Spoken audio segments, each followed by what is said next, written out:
Welcome back to the podcast, everyone. Today, my guest is a comedian. He has a background in teaching. He's been on Ellen twice, and he has 2 podcasts, which I have the pleasure of producing. It's my pleasure to introduce Joe D, or Joe Dombrowski. Oh my God, here I am. There we go. It's fun to do a podcast where I usually do my podcast because it's like we don't have to go anywhere. This is great. Thanks for having me. You don't have many in-person guests, do you? It's mostly... So I do, just not, I haven't been here. I've been on tour. Right. So I'm recording out of like hotel rooms and like you have airports. Guests at your... Well, not at no, I'll do them virtually, Okay. but like on like very shoddily do it myself. When I get to come here, this is like a luxury when I have the whole setup. Yeah. But when I have to do it myself, I'm like, but I still do it. Still manage to do it. It's funny because like all my everyone checking out the NAST podcast is like, oh shit, Blake has a dope studio, and then they'll see that someone I produce for is the same studio, and they're like, oh, were they just on Blake's podcast? And it's funny that it's cool to have a production space like this. But it's funny that you'll start to see other people using the studio space as well. Like a funny thing. So this is a funny story. Monica Nevi records here, right? Yes. Yeah. So Monica and I have only chatted on Instagram, like briefly, but she's a who's who comic of Seattle also. But the funny thing is we've never met in person. But you're sitting right where she sits. Wow. That's funny. That's funny. So the funny thing about her too is I messaged her and I was just like, the first thing I said to her, I was like, I don't know what this means, but I think it's crazy we haven't met yet. She's like, I know, me too. She's like, I was just talking to Nolan about this. And I was like, yeah, me too. It's wild that we haven't been put on a lineup or anything together yet. Where does Nolan fit? I really don't. I'm happy to be with Nolan and like be associated with him and be part of the studio, but where does he fall? Like, how do comedians know him? I know he's a comedian himself, but... How do they know him? Yeah, is it because from Third Wheel or is it because of his comedy? Both. I mean, like most comics who are recording outside of their own setup will come here because there's not many options for it in Seattle. Plus, Nolan as a comic like caters to comics doing their stuff here, which is great. But then he's in lineups all the time, too. Like I was actually just in a lineup with Nolan like a few weeks ago. Oh shit! When he's here. do you know Mike Mazziotti or whatever, the co-owner of Third Wheel Podcast? No, but I know the name, and Nolan has talked to me about him before. I had my guests yesterday, East Avenue, and they're like, "Hey, doesn't Mike Mosey? I don't even know how to pronounce his last name. It's something. I'm guessing it's Italian. Mozziotti, whatever. Maserati, yeah. Maserati. We know. Yeah, we know him. And they're like, it's just cool how comedy kind of. I feel like that's one of the genres that sneakily like bleeds into other art mediums as well. The key with comedy is to diversify your income, which I'm sure you've heard before. Yeah. And it's like if you're just performing, you might get burned out, but also like you're all putting all your eggs in one basket. So it's all about doing all of the things and things like that too. And podcasting is the best especially for comedy, because this is the one place where there's no restrictions on me. Like, this isn't a commercial. This isn't run by a network. This is my podcast where I get to say everything that I want to say with no filter and no guidelines. So it's like just another method of exposure that you can capitalize on as well, which is really cool creatively speaking. It is crazy. You could just capitalize. Like, I guess you're talking when you're singing or even doing comedy, but at the end of the day, you can obviously say that's an art form. Oh, yeah. And I think people are now starting to understand even podcasting is an art form. Yep. Well, the best part about being a comic, too, is you literally are just capitalizing on being yourself. Yeah. Unless you're a character. But that's one of the things that I love most about comedy is that when I'm on stage performing, when my family and friends from home go to a show, they look at everyone laughing in the audience. They're like, this asshole, he's just doing the same shit he does in my living room. I'm just the same person, but now people know that, which is cool. That's ridiculous. It is really cool. Is podcasting like the main way comedians collab? Like, I know comedians do like skits and stuff, and like, for example, if like a hip-hop artist or a band is doing a show with someone else, that's not really collaborating. You're just on the same lineup. Yeah. So is this how, so if they're actually in a studio together, that's collaborating, but I don't know how else comedians would collaborate if it's not on a podcast or a skit. Yeah, I would say that this is a great way to collaborate with other comics, is to have them on your podcast and then trade off and be a guest on theirs as well.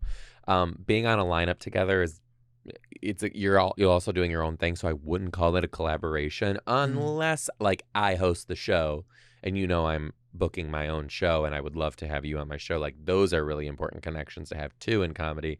But other collaborations are like writing sketch, making videos.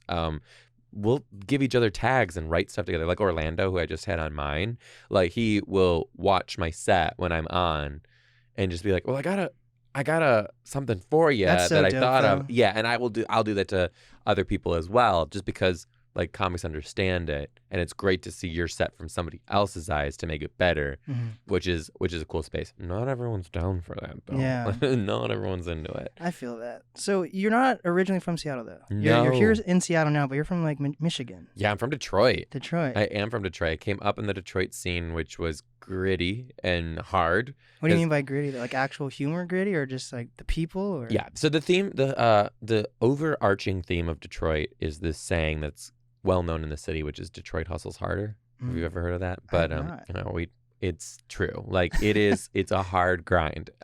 In whatever medium you're trying to make it, unless it's cars, like best of wishes to you. But the comedy scene was hard because Detroit is huge, but the comedy scene is so small. Right. So, you go to New York, you can get up 2 or 3 times a night every night. Detroit, you're going to get up 3 times a week. Best luck to you. And you're driving from spot to spot, like long distances. So if you have the tenacity to do it, you can, but you're not going to do it without like a serious drive to like get things done in this medium. So coming from Detroit to Seattle was a little bit difficult because I left like my scene and what I knew and my connections. And then I came over to Seattle and had to like start brand new, which luckily was a positive experience for me. But I do feel like I have a network here in the comedy scene that I appreciate and really enjoy working with. And why'd you move to Seattle? My partner got a job here. Oh. Yeah, a big one. So it was one of those things where it's like I was just going on my first tour and we were realizing that I didn't have to be permanent anywhere to continue to make it because I could be on tour and live anywhere. So we agreed to come here. So now we're here both thriving. Is that before the pandemic that you realized? Pre-pandy, yeah. Oh. Yeah. So you're ahead of the curve. I feel like a lot of people didn't realize until the pandemic that they can live wherever. Yeah. Do stuff virtually. Well, I guess still virtual has become more common since the pandemic. But well, in comedy too, you pre-pandemic, it was like you ain't shit until you're in. Can we swear on this? What the? Yes. Okay. Oh God. Until you go to New York or LA, and everyone was always striving to get to New York or LA. But in the pandemic, as it continued to go on, a lot of comics moved to Austin, Texas, which has like a Joe Rogan. Well, it is, yeah. A big pull was Joe Rogan, which the type of there's like that, and then there's extreme alt comedy going on over there too, which is cool to see that it's got a booming scene. Wait, what's alt comedy? Alternative, like a little bit. Like Bo Burnham, whatever that guy's name is? I guess you would call Bo Burnham alt. I guess you would, but like a little bit not mainstream, a little darker. Maybe the subject matter's a little bit different. Maybe they're kooky, doing a little character or something, or I can't describe it other than different. Then how do you find like a fan base? I don't feel like I guess you can put it on YouTube, I guess? This is the best thing about comedy. Doesn't matter if you're alt, if you're mainstream, like whatever it is. When you can hone in on a specific type of people, that small percentage is actually enormous. So once you get your stuff out there and you start like making this certain type of fan, there's that certain type of fan in every city. So once people like start loving you, more people like that will love you all over, which is like the name of the game. Yeah, it's cool. I think artists are still are kind of struggling with how to do that, because like if there's like a sound that's blowing up on the mainstream, a lot of artists feel like that's how they have to go to make their bag. But I really think there's a lot that different genres and art forms can take away from each other. But it's cool how comedy knows different ways and avenues to make money. But also you have the luxury of being able to perform a lot. I feel like a lot of artists aren't performing every night, and if they are, it's mostly just open mics, right? Mm-hmm. But I guess comedians do open mics too. But eventually, you can, what is that when you have like a set at a club every week or something? That headlining? Yeah, headlining a club or something. You can't really do that as commonly as an artist. Well, it's about level. So like your base level comic is an open micer. So when you first get the balls to do it, you typically will dabble in an open mic. And then hopefully you do enough of those to get better, and people will start giving you spots maybe in a showcase to do like more time, like 10, 15 minutes. And then once you like really hone in, I would say a tight 15, you can have opportunities at the clubs to host or feature. And then once you're doing that for a while, you have to have at least 45 minutes of material to be a headliner and good. Right. So those would kind of be the different levels. And then you go from a headliner wherever you're at, and now you're a headliner who can tour regionally. Now you're a headliner who can tour nationally. Now you're a headliner who can tour globally. Then you go from bar shows to small theaters to big theaters to arenas. And where would you say you fit in that? So I am on this cusp of, I'm definitely touring globally. Before the pandemic, I had just finished my Australian-Canadian tour. Back on tour now in the U.S., and I am somewhere between national touring in the clubs and in the theaters. So my tour schedule right now is half clubs, half theaters. And it has been a climb. I've gone from shitty, rundown house living rooms in Detroit where your green room's somebody's bedroom to where I'm at now. And it's like cool to continue to watch it grow and do it. How many years? Not trying to date you, but how many years? Have I been doing comedy? Yeah. This is my 12th year. Oh. Yeah. Okay, so break down, I know this is probably just like a topic that everyone asks, but break down like the Ellen thing, right? So I was just from the outside looking in, especially because I haven't been able to go to comedy shows yet. So I'm just trying to figure out like it's easy for me because especially because I'm in like the music scene to be like, okay, this is where how like one artist collabed with this producer or met this A&R or whatever, and that's how they got to this level. So from the outside, not being able to go to any of your shows, it kind of seemed that you went on Ellen and that's how your career started. But I'm guessing that's definitely not, especially if you've been doing it for 12 plus years. Yeah, so I was definitely doing comedy before I was on the show, but ways to move up in comedy, you don't often just start doing that. Like you definitely have to have some sort of like big break, and what most comics will do is a late night set on late night TV, like Fallon or Conan or any of those shows have comedians on who will do like a 5-minute set. And that will be like a really good credit for you to then start doing more with it. I didn't do late night. I was gifted to be on Ellen. However, it wasn't for comedy. Right. They had me on for a video that I did that went viral of when I was playing a prank on my students, which I was still teaching at the time, and it was great. Where'd you post it? Facebook. Here's a funny thing too. People Okay. like they definitely wanted to angle it as an accident. Like Right, that's what I was feeling. Yeah. Okay. But that's not true because I made a very conscious choice to flip the switch from private to public. So I knew this had potential and I knew it could take me places. So, but when they invited me on the show and they were like, we're going to just like talk about teaching, like we're not going to talk about your comedy. And I was like, no problem. This is great for me, for my comedy, regardless. I can make it work. Really? Yeah. Yeah. So the really cool thing is they told me like, hey, don't get like offended if Ellen doesn't like make time for you. Like she might get up and fix her hair or go over her lines or something like that. Just don't worry about it. She stayed in her seat. And in between commercial breaks, she turned to me and she was like, hey, I heard you do comedy. Oh. And I was like, yeah, I do. And she goes, well, I want to let you know I think you're very funny. And I was like, oh, thanks. And she goes, no, I don't think you understand. You're very funny.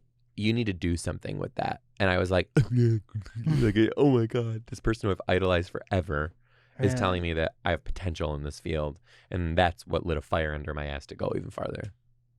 So it could have been superficial, but it turned out to be something. Yeah, it was not superficial. That's exciting. It was really cool. It was really, really cool and really put me, it told me that if this person believes in your comedy, like you can take it to the next level if you want it. And I knew that if I didn't take advantage of this moment, it would be 15 minutes of fame and that's it. And I said, or I could capitalize and double down on this right now and go. And I did. I kept writing and I wrote more and more, had more time to travel, more time to tour, and started just popping into clubs doing more time until I got to the point where I am now. But you started out as a teacher? Like, did you go to school, like college, to become a teacher? And then how did comedy So I comedy actually, play. funny story, I was actually a stand-up comic for my third grade talent show when I was in third grade, so 8 That's years old. hilarious. Yeah, so it's all comedy has always been a dream. Grew up in a comedy house. We were always watching comedy. Dude, your podcast with your mom is a funny. I'm so happy you get to produce that. It's so funny to watch you laugh at it too. It It's- is really funny. That's the other one. But you can tell she very much. My whole family was behind me with this dream, but they didn't want me to like major in it or not go to school. So I went to school for teaching because I love it. I do genuinely love it. But I started comedy around the same time. So in college, I was like doing improv and like a little bit of sketch writing. And Where'd you go to college? I went to Central Michigan University, Okay. which is like the middle of Michigan, and loved it, but was still doing comedy. And then my senior year, I was up at school, but got a weekly gig in Detroit, which is 2.5 hours away. And I was driving every Sunday to do the gigs, then back to school to be at class on Monday, just because I really wanted to do this. Damn. And I did, and it paid off. And I just always did the grind, always was doing shows, doing sets, because I don't know if you know this, but teachers are poor. So, really? yeah, I don't know if you knew.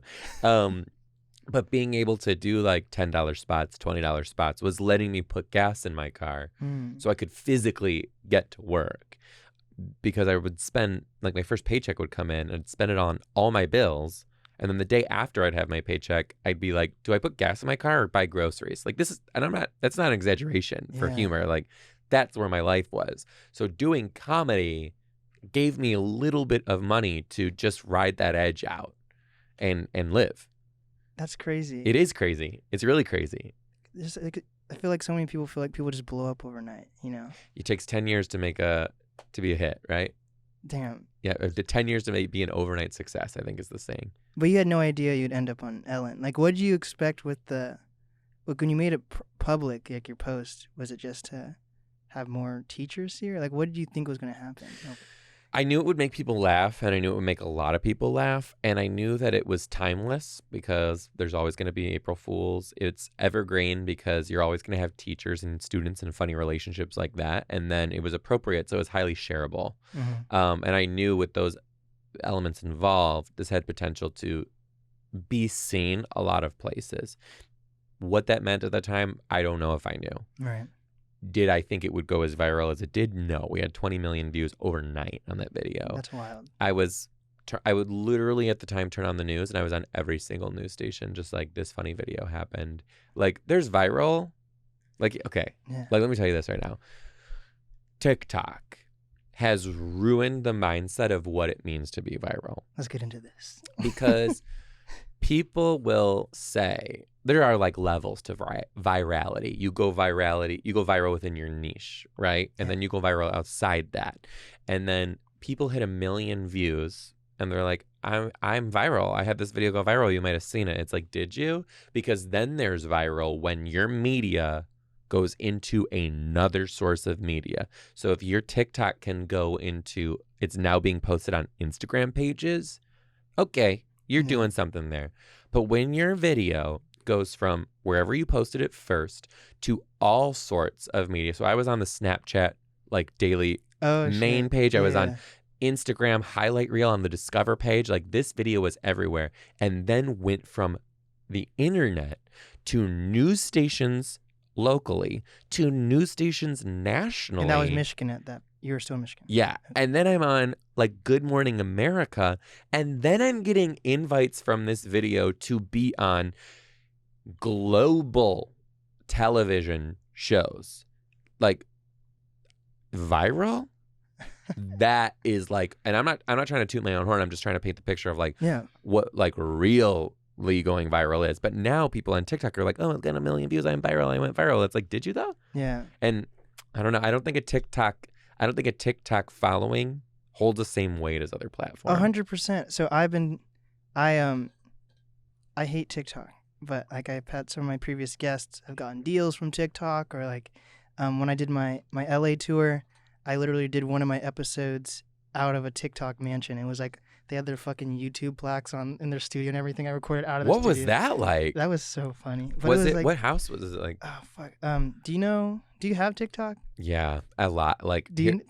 He's shitting on TikTok. No, and no, no. acid. I'm not shitting on it. I'll tell you that I personally think that it doesn't hold the same weight, and Yes. I believe that for even my followers on TikTok.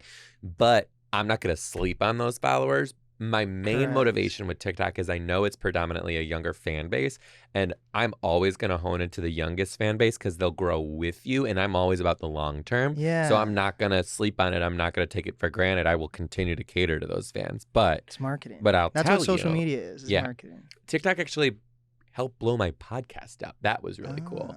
But anyway, continue. Where was this? Was it the Hype House or something? Do you know the Sync? The Sync? No. So they're basically like TikTok's TMZ. Oh shit, that's scary. And they interview like TikTok artists or TikTok influencers, and they just talk about anything like drama field. Like they were like when I went to their house, they literally left me alone at the house with like just one of the TikTok dudes. There's like 6 of them or something, and all the rest of them went to. Did you hear about the Adrian's kickback thing in L.A.? No, tell me. Oh, there was this was like in June, like thousands of kids like went to like this beach in LA, and it got shut down because of COVID and all that. But like people were like jumping the fences and all that shit. And it's because of a TikTok. Yeah, and they're like people were like, let's make Adrian's birthday a like success or whatever, and then everyone on TikTok that saw that like just stormed the fucking LA beach. It was crazy. But anyways, after being in their TikTok house, and I'm like, they're fucking 19, and they're making a fuck ton of money just talking about other people's TikTok shit. It's wild. That is wild. And they blew up over the span of like 3 months. And they have a fucking manager living in LA, like. But also think about this, like any of these forms of social media could go like that. Look at Vine, like it was there and then it was not there. Exactly. And like, I love that for them. Like I think that that's fantastic that they found a way to capitalize on that. But like that could leave at any time. So unless you're doing something outside of that. Yeah. I feel like a fucking dad. Do you know who Ramin Nazer is by any chance? Why do I know that name? He has a podcast with Shane Moss, and he's close to like Duncan Trussell, and like that's the type of like group I kind of want to be in. So I've had Ramin on the podcast. He's been on my podcast, and he's a stand-up comedian as well. Mm-hmm. And I had him go to the Sync house to do the episode. Was he like, what the fuck? Yeah, because that's the shit. Like that's the shit he makes fun of with Shane Moss all the time, like TikTok and shit like that. What's he big on social media? Yeah, or he has a pretty big Instagram following. He's really into like.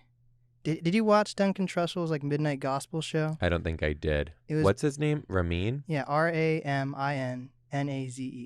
Got him. Hi, Ramin. Ramin's dope, but he does like these. He's a graphic designer. Oh, his stuff's really cool, actually. He's dope. But anyways, after being at the TikTok house, I was like determined to try to go viral on TikTok after that, and I did. I figured out what it takes to like crack the code. Yeah, so I have like 4 different TikTok accounts. I'll explain the whole story, but right now I have 4 different TikTok accounts. But I had one at the time, and I started realizing the people that are going viral, most of them. They're just fucking doing duets or copying other people's shit. Like it's not even in the face. It's not even like or they like literally like post TV clips or something, or it's not or dance or TikTok dances or whatever. Most of the stuff isn't unique content or original. So what I started doing is I'd post. I made this thing called banned ads. So I'd post like edgy ads from the early 2000s or 90s. Some were actually banned. Some wouldn't be PC nowadays. But because I knew that the audience checking in would be like little kids, and they'd be like, oh my gosh, this is craziness. So some of my videos blew up and I gained a ton of followers. I was like, oh shit. So I figured out how to do it. Like one of my videos had over 1 million views. But what I noticed with that is just because, and what I would do, I'd post like podcast clips and like the banned ads. So I got my podcast clips would start blowing up as well as the banned ads. But what I started noticing is that it definitely didn't hold the same weight. None of those TikTok people, even though I had my Instagram, my website, any links to the podcast on my Instagram, on the TikTok profile, like absolutely like no one would go over to my Instagram or check out my podcast. Maybe like 1 or 2 people would try to contact me on Instagram to be like, you should post this band ad, but no one was like, oh shit, let me check out this podcast. Well, it's true. You'll go to somebody who has like 7 million followers, and then you go to their Instagram, which they have linked, and it says in their thing, follow me on Instagram. And then you go to their Instagram and they have like 27,000. It's like, this doesn't work. And then also, I just got to say this, pet peeve, huge pet peeve, 2 things. One, when people hit these, like, if you've done this before, I'm not talking about you. You're allowed to do these things. You hit an X amount of followers, and then you post this picture with the golden balloons of that number of how many followers you've seen this before. It's like they have those big golden balloons, fuck, like in person, and it'll say like 100,000. Then they like pose in front of it. God. I'm like, literally, you make me want to drink bleach. Then second is when people have in their Instagram bios like 100K on TikTok. Like, shut the fuck up. Yes. Like, shut up. This is not God. TikTok. Yeah. I'm sorry. Okay, and I digress. No, I get that. Like when I was in LA, I was only there for a week for the tour, and I hated LA. Like it's the first time I'd been there, like not with family and just being there as my own person. And I was like, first of all, it's smoggy. There's like nothing is sacred in LA. Like I was going on hikes and there are fucking mansions in the trails and shit. I was like, what the fuck? What did you do? What's that hike called again? I forgot the name There of were it. a It's few like of 'em. famous. Everyone does it. They're like, I'm going to hike the blah blah blah trail. It's like the one with the like sky tower or whatever at the top of it. You know what I'm talking about? Yeah. And everyone like gets off at this. I'm like, bitch, this ain't a hike. Yeah, in yeah. Seattle, we call this the sidewalk. Yeah. That's the You're talking about the observatory thing. Yeah. Runyon Yeah. Canyon. It's like that stuff is so fake. But anyways, So fake. I was on. What is it? Is it the Santa Monica Pier with all like the rides? Yeah. So I was on the beach, and you know how there's like all those like there's like those swings and people doing like ribbon dancing and all that crazy stuff on the beach.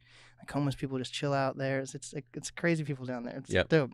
But anyways, I was sitting like on a bench on the side. And, you know, there's like a bike trail right through the beach, and like these group of girls put on like roller skates and skateboards, and they had absolutely no idea how to use them. And meanwhile, they had a fucking camera team with them videotaping them. Like full on camera on the shoulder and shit. I'm like, what the fuck? You guys are just doing this for TikTok. Like they didn't even know how to put on the roller skates. They literally slipped off the skateboard. Slipped off the skateboard. I was like, what the hell? I can't. I can't. God bless America, where everyone thinks they can do whatever they want. You can't. Yeah, but that's society right now. But TikTok, right? TikTok, my man, TikTok. I mean, but again, no hate on it. Yeah. Because like, there have been some people who have been very, very, very successful at what they do and have been able to very wisely move it into another medium. Yeah. Which I'm like all about too. But like these people quit their jobs and stuff, and I'm just like, yo. When did you Careful. quit your job? So honestly, I would say that this would be my first official year. Ooh. Wasn't that wild? So the first year that I left the classroom, I went on tour. When was this? 2019. Ooh. So then the pandemic happened, and then I was just sitting on my ass. And I was like, what do I do? And I have a skill and degrees, and I like teaching. And then a school next to me opened up more sections of kindergarten to make the class sizes smaller. So I applied and got it. It was the best year I've ever had in my whole teaching career. And I love teaching still, even though I'm a comic and I'm cynical about teaching, which we'll get into that. But you got that when we were just producing your other podcast, you're like, that little hoe, and it's like a fucking 4-year-old. Well, call him like I see him. So the thing is, though, is that there was like a need for teachers. Like older teachers were leaving because they were scared of what my students call the Ramona virus. They were scared of that. So I just went in. I was like, put me in, coach, and I did it. It was amazing. And then this year, I was offered to come back. In Seattle? Yeah. And I said, and I was also, I knew I was going to be heavily touring. And I didn't think that was appropriate to like go be somewhere over the weekend, fly back, and then teach on Monday. Like those kids' parents would be so worried that their teacher is traveling and exposed to all this, and then they come back. And I knew there would be other staff members who would just not be comfortable with it because I probably wouldn't have been comfortable with it. So I was like, I think this is my year to like quadruple down on comedy and take it from big to bigger. Yeah. And I am, and it's been very successful, and I'm proud of what I'm producing. But if there wasn't a pandemic, do you think you would have, or is that just Yeah, I think Really? there was going to be a time where it had to happen because the truth of the matter is too is I was also getting, before I left, I was getting to the point where I was not able to do both fantastically. I was like decent at both, but until I gave one up, I could not be great at one. right? And I was cutting corners with the kids. I was gone all the time. I'm like, they deserve a teacher who's always present. And for me to recognize that and realize that I had was given this gift to be successful in this career that the vast majority of people will never see this level of success. I was like, you have to seize this moment. And I did. And what is any of this have happened if you weren't on Ellen, do you feel like? Or would it have taken longer? Or I owe her almost everything for that exposure. Like, that's what really made my career. Could I have done it without that? I mean, maybe, but I'm just so indebted to her generosity to allow me to have this platform now that I can't even think about what it would be like without that moment, you know? Were there any cons of it, though? Of being on the show? Yeah. Oh, yeah. Like, my superintendent told me I wasn't allowed to go. I was like, yeah, fuck yourself. I'm going. Like, you're not going to tell me that I'm going to deny this life-changing opportunity. Wow. Lots of skepticism, a lot of jealousy. But I have thick skin. I'm from Detroit. Try me. You know what I mean? I got this. And I do. But did you think it, like, typecast you a little bit? Like, Ellen's gay, you're gay. Does it just put you in this, like, box where people only see you as this gay guy who got an opportunity by another person in the LGBTQ plus community? I don't feel like that because I just truly am myself. And the other thing, too, is you have to be successful, you have to really hone in on who you're talking to. And I know that the people that I talk to, the vast majority is teachers. My bread and butter is like millennial moms. That's really who my fan base is. But also a big section of that is the gays. And when I can speak to them, and those things, when they overlap, a gay teacher is like really what matters. Right. When you can speak to them, like, I don't give a fuck what other people think. Like, I don't care if they like think that this is all I can do. I can do way more when given the opportunity, and I have the credentials to prove it. But I love being able to do that because not everybody can. Right. You know, you gotta know what makes you unique and not be scared to go for that. And without risk, there's no reward. So I always choose the risky side. So you understand your demographics. It's like necessary. See, that's the thing. That's the reason why with the NAST podcast, it's like artists and not just like. I think it could be easy to say like the NAST podcast could just be this type of like a hip hop podcast or a band podcast, but I want it to be like all artists because I feel like I said before, there could be so much overlapping and there's so much people can learn from comedy, and I feel like artists, no matter what genre, don't really know how to completely. Or I had a fucking streetwear brand on 2 days ago, and they didn't really understand their demographic even. I feel like being an entertainer is like a business, so you have to understand your demographics. Show business. If you don't get the business side, you're only doing half of it. Yeah. I don't know if you're familiar with the band Matt and Kim at all. Matt and Kim, they're great. I've loved them forever. I've been to like 9 of their shows. Damn. I had them on my podcast, and we like connected and became friends.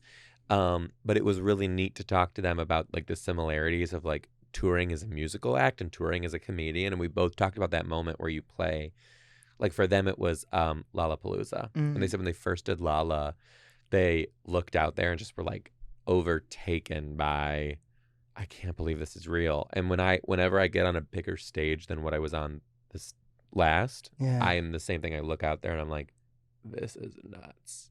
It's cool. And at what point do you need like an agent or a manager for comedy? When you want to go bigger than where you're at. Well, what's bigger than where you're at? Like, you don't need one if you're in a club, or do you need one at that point? Or yeah, I mean, if you want to get out of the clubs, I mean, if you want to get out of your hometown, you know, there, like, you can do it on your own for a while, but what having reps does is it opens your doors to so many connections that you will never get on your own, because the way that Hollywood is built is a little bit, I don't want to use the word gatekeepy, but it's made so that other people make money also. Like, I would never have spoken to the networks that I have spoken to about other projects that I want to do had my agents not introduced me and my managers introduced me, because networks don't just talk to people. They go straight to agents and say, who do you got? We're looking for a take on something that might be like this. Who do you got? And then you do it. I would have never had that door open had I not been represented, right? And same, I have my agents are amazing. My agents work so hard for me. You don't really, most of the time, you don't really get an agent until your manager introduces you, until your manager says, here are some connections that I have that we can get you into. So it's all working together, right? So what I would say, if you're a comic and you're starting to travel outside of your city and you're doing spots in other places than just where you're from, and with the exception of New York and LA, it's probably time to get representation so that you can take it to the next level. And what do you think of like LA after being from Detroit? I think there will be a point in my career where I'm going to have to choose LA or New York. Like if I got on a show or something, or I was had my own show or something like that, I'm not going to do the commute. If I had to choose, I'd probably choose LA because of the weather. Love New York because of the culture. But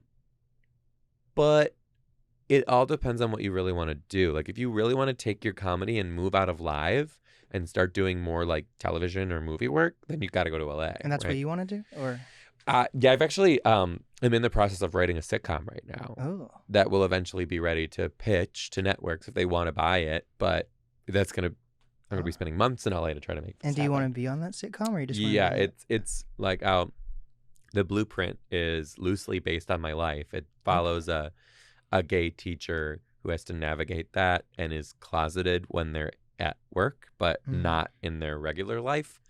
So they have to constantly be code switching between the two people that they are. Damn. So when did you know you wanted to? Is it just you just built up like your comedy and you realized there's more to, or do comedians know like the next goal is to be on shows? Or I would assume that it's kind of like music. You just kind of, as you're doing it, you start to realize that I could do this thing, and these artists do this, like I could do that, and then you start to realize, okay, I can get involved in start to write a little bit, see if you're good at it. Do you even enjoy it? And then how did the podcast come into play? Podcasting for me was I had a different podcast that I just let fall at the wayside because it was shit. And are the episodes still up somewhere? I don't even know. What was the name of it? Oh man, Study Hall. Okay. So kind of like social studies, but I was not taking it seriously. I was only putting like maybe an episode a month and not consistently. Right. But social studies was like a pandemic project. Oh. Yeah, I started it right before the pandemic and wasn't sure if I was going to really soar with it. I started in February of 2020, and then the pandemic started. I was like, I need something to keep doing. Did the podcast, stuck with it, loved it, and it was just a creative outlet for me, and I've loved it. It's been great. How'd you understand the importance of like getting on Patreon? I feel like some podcasters don't know when the next step is to go on Patreon, or if they should start right away. Or I didn't want to do it for the longest time, but then you kind of reflect and understand like your self-worth, and I realized I'm giving so much time to these listeners for 100% for free. Actually going into the negative because I pay for an editor, and they are getting something out of listening to this, joy or an experience or an escape. And if it was anything other than podcasting, you would have a ticket for something like this. And to realize, there's a small price to pay for me to continue to do this. And I was talking to other podcasters and comics who do it, and it's like incredible and really helps you sustain that art form. Right. And when I really was like, okay, I'll get into this, I did it, and it was there were so many people who were even asking me, can I pay more just to support it because they love it that much? And I was like, wow, this is pretty great. So I kept my prices pretty cheap. Like if you can help. If not, I get it. Yeah. But I appreciate my Patreon followers so much for believing in what I'm doing. Dude, you have like a genuine following too, which is fucking wild. How like It's kind of crazy, right? And what is that? It's just you just know how to you just interact with them, or what do you do to make sure? I'm a fans person. Okay. I love to talk with them. Meet and greets were my favorite thing before the pandemic, and I love to give them. I like to share. I've always been a stage sharer. That's like if another comic messages me and they want to do some time on my show, I'm usually gonna take a look at their stuff and say yes. But I like what I do with my fans is give them a little bit of a like I want this to feel like your podcast. Yeah. So I'm constantly asking them for their stories so I can read your experience on the podcast. And when you do that, it like that's what really set it to the next level too, because they felt like they have a little bit of ownership over it. That's so inspiring. Like that's the I don't know if you can say it's the hardest part or the easiest part, but like finding that following and making sure they grow with you. Yeah, making sure that, and that's the biggest thing too, making sure they grow with you. I would say 90% of the time it's give and 10% is ask. You know, so like I'm constantly doing what I think they're going to be most into, and then 10% I'll say, you know, will you buy a ticket to my show? Will you watch my show? Will you become a Patreon fan? You know? And break down what happened during the meet and greets during the pandemic. I got COVID. Oh, I got COVID, which was terrible. It was my first show back on the road. I was fully vaccinated, ready to rock. Florida. Of course. And 2 days later, after my first show, I've tested positive for COVID, which really struck a nerve with me because overnight, 18 shows, the one thing I love more than anything, ripped out from under my feet, gone. Damn. Because of this thing. And then still, we were like masked and everything and still got COVID. So now, I don't do them anymore. I don't do them anymore until we're in like a real good place. Like I'm talking like real good. then we're not doing meet and greets. But I do love my fans and I hope that we can meet and take pictures next time around. Yeah. How do you feel about COVID? Like, what are your beliefs of what's going to happen in the next couple months or years or? I don't really know. There are a lot of times I like to be a forward thinker, but not on that, you know, because I'm going to go with how this is going to go and hope to God this goes away sooner than later. But I feel like we've spent 2 years so hopeful that it's going to change so soon and it just doesn't, where now I'm just like, all right, tell me what we got to do next. And I'm very like pro what we have to do to make it stop. Like I don't do meet and greets anymore. Most of my shows are vax up, mask up. And I'm trying to do my part too. But I do have haters in the DMs who are like, you shouldn't be on the road at all. I'm like, basically what you're saying is I shouldn't have the ability to put dinner on my table. Like, think about this for a second. Which is why I put it in my ticket holder's hands. Like, you don't have to buy a ticket. And a lot of people write me. They say, I'm so sorry I can't come this time around. And that's their choice. And I respect that too. Because you can't just not live. You can't just not like live your life out of fear and out of other things, but you can take the right precautions to do things safely. And unfortunately, that only goes so far. But I believe that what I'm doing is the safest way I can do it. Yeah. And conquer my goals and continue to make a living. Yeah, that makes sense. What do you think about the Seattle comedy scene here? It's different. It's a lot wokier. Oh. Wokier, which is fine. I mean, I'm not against it by any means, but I've seen a lot of the same jokes recycled where everyone's trying to have like a really important message. And it's like, well, sometimes we can just like laugh. Yeah. You know, about like your life and something unique that happened to you. It doesn't always have to be